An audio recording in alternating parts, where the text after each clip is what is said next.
ఆనోట మొన్న కరోనా ముందు నా ఇన్కమ్ 2,42,000.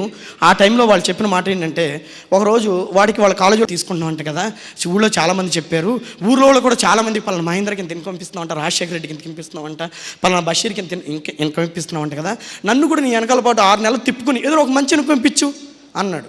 ఈరోజు వాడి వెనకాల తిరగడానికి నాకు ఖాళీ లేదు. ఈరోజు వాడి వెనకాల తిరగడానికి నాకు ఖాళీ లేదు. ఈరోజు వచ్చి మళ్ళీ నా డౌన్లైన్ ఎక్కడో వచ్చి వర్క్ చేస్తున్నాడు. ఈరోజు నా అపాయింట్మెంట్ తీసుకోవడానికి ఈరోజు వాడు టైం పట్టేస్తుంది. ఈరోజు నా అపాయింట్మెంట్ తీసుకోవడానికి వాడికి టైం పెట్టేస్తుంది.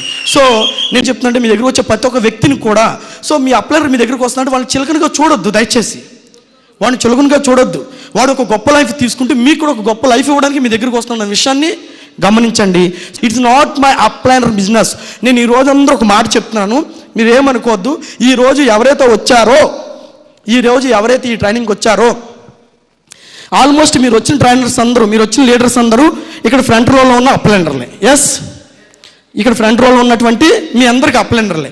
సో ఈరోజు నేను ఒక మాట చెప్తున్నాను, మీరు ఏమనుకోవద్దు. మీరున్నా మేము ఎస్టేజ్ చేస్తాం, మీరు లేకపోయినా మేము ఎస్టేజ్ చేస్తాం. బుల్లెట్ రాము సార్, మీరున్నా చందు ఉంటాడు, మీరు లేకపోయినా చందు ఉంటాడు. It is my business. మిమ్మల్ని నమ్ముకు నేను రాలా, నమ్ముకు నేను వచ్చా. That is the power of ఎస్టేజ్.